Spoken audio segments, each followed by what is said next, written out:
mendapatkan informasi dan data.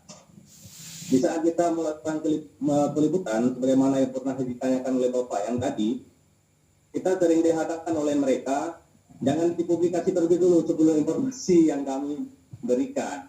Jadi sekarang kita ditugaskan untuk memberitakan berita seremoni mereka saja. Itu satu tantangan yang berat bagi wartawan di lapangan selama ini, yang ya saya sendiri pernah menghadapi hal yang sama dengan kawan-kawan yang lain.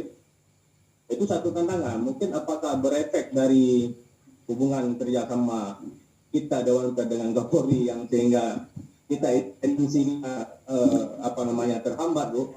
Nah, itu yang sering terjadi, menjadi tantangan bagi kita. Jadi berita itu harus berimbang dan satu dari mereka saja. Sedangkan kita tidak bisa membuat hasil liputan kita sendiri. Ini membuat kesulitan juga bagi kita wartawan di lapangan, Bu. Itu bagaimana solusinya, Bu? Iya, baik Pak. Itu kemarin kalau nggak salah beberapa hari yang lalu ya, itu ada MOU baru lagi kalau nggak salah Dewan Pers dengan Polri ya, saya belum baca gitu ya. Nah nggak tahu saya isinya apa gitu, saya belum baca. Nah biasanya kalau Bapak misalkan kemitraan dengan polisi itu kan ya, kebanyakan yang saya dengar dan saya dapat pengalaman dari teman-teman gitu ya, itu mereka itu nurut gitu ya, nurut jadinya gitu, daripada duitnya hilang gitu tuh. Karena kan media ini kan butuh operasional juga kan, ya nggak mungkin enggak kan, kita nggak bohong kan, kita nggak bohong juga gitu kan ya. Nah, jadi gitu kata mereka. Jadi kalau misalkan berita-berita polisi tentang kecelakaan dan lain-lain, tentu kita menurut ke dia gitu sebenarnya gitu ya. Tetapi kalau Bapak di lokasi, ya udah Bapak langsung beritakan aja, nggak masalah. Tapi ada kata-kata tadi yang saya bilang ya, ketika berita diturunkan gitu kan, masih dalam penyelidikan Polri atau apa gitu, silakan khusus nanti itunya diberitahukan kalau ini masih dalam tahap penyelidikan atau penanganan misalkan ya. Nah, jadi setelah Bapak tulis itu, nanti berita selanjutnya baru dari polisi tadi, bisa 2 hari yang akan datang misalkan ya, atau bisa besoknya, atau bisa beberapa jam yang akan beberapa jam ke depan gitu. Jadi begitu. Jadi kalau misalnya terikat kemitraan itu itu banyak teman-teman yang bilang, saya pernah menghujat katanya kan ya, pernah membuat berita yang versi saya, besoknya saya nggak dikasih lagi Bu, media saya di dalam tadi ada yang begitu gitu loh. Ya, betul. Nah itu ya wajar karena itulah sering yang kita hadapi kan, bertentangan dengan pihak lantas sendiri. Memang selama ini di saat butuh kita konfirmasi dengan mereka harus melalui konferensi pers yang digunakan oleh pihak Kapolres sendiri.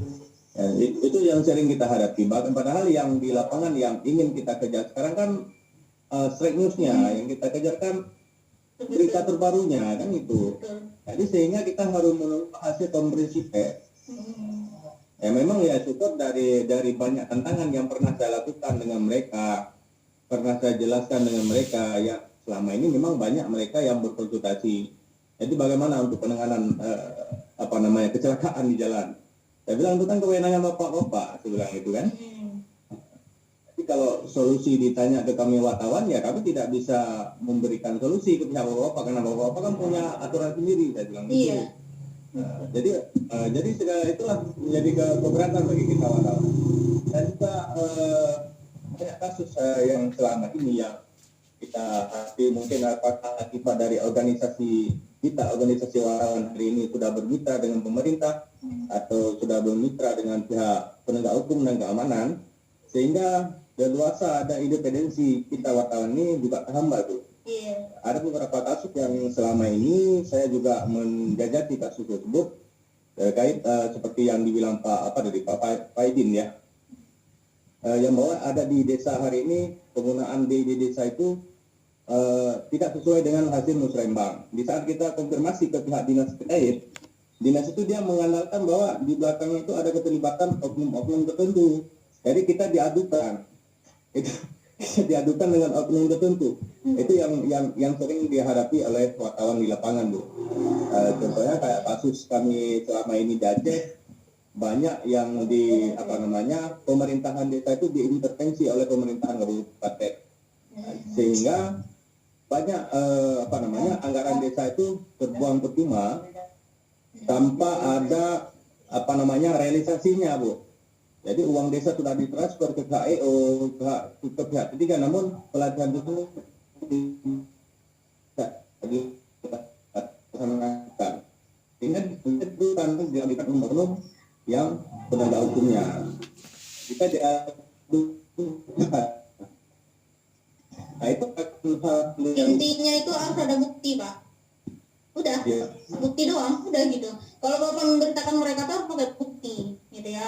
Bukti tertulisnya apa, terus kalau bisa videonya sekalian gitu ya, biar aman gitu. Dan terus ada fotonya minimal gitu ya, atau rekaman suaranya gitu. Sebab apa? Mereka tuh gampang aja gitu, sewa pengacara, entah pengacara yang mana gitu kan ya. Habis itu kita yang disomasi gitu, kita yang dipantangin gitu kan. Akhirnya kita yang salah ujungnya. Padahal mereka juga mereka pun terbukti misalkan ya. Nah, kalau Bapak punya bukti, mereka nggak berani juga gitu. Intinya dibuktikan. Apapun juga mereka akan menempuh cara mengerikan, apa sih bahasanya, cara yang paling mengerikan lah gitu ya. Yaitu bisa aja kita di intel siang malam gitu kan, ada yang kayak gitu. Ada, Bu. Kalau saya sendiri sekarang jadi pantauan, Bu. Makanya kan ada wartawan saya juga jadi pantauan satu itu, pantauan hakim malahan jaksa gitu kan, gara-gara kasus korupsi. Nah seperti itu. Jadi hati-hati, yang penting ada buktinya gitu ya. Ya, sekarang kita kalau masalah bukti file dokumen mungkin kita menguasai itu. Jadi yang susah kita sekarang kan kalau menyangkut dengan dana desa, dana pemerintahan desa itu, Bu. Si aparatur ini yang sudah mengadu ke kita, dia ini takut muncul di publik. Dikarenakan mungkin ada tekanan dan ancaman dari pihak instansi terkait yang bahwa bila ini tidak dilaksanakan maka DID desa kamu itu tidak akan saya cairkan. Itu, Bu, yang menjadi tantangan dari mereka. Ini menjadi kesulitan bagi kita wartawan juga untuk bagaimana cara untuk kita mengekspos, mempublikasikan pengaduan masyarakat ini, Bu. Ini yang jadi sebuah bumerang bagi seorang wartawan di lapangan. Sehingga yang diintervensi masyarakat kan? Iya, yang intervensi masyarakatnya dibuktikan oleh pihak instansi terkait. Ini ditekanlah masyarakat. Itu bisa diadukan ke atasnya, harus masyarakat yang berperan ya, mengadu ke atasnya gitu, yang di atas desa camat ya, apa sih gitu ya. Nah pokoknya yang di atasnya gitu. Wartawan turut mendampingi aja, mengawasi ya, mengontrol gitu.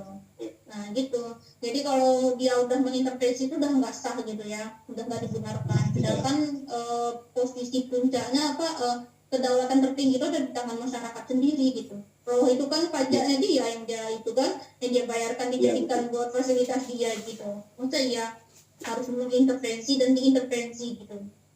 Nggak boleh sebenarnya. Ya betul.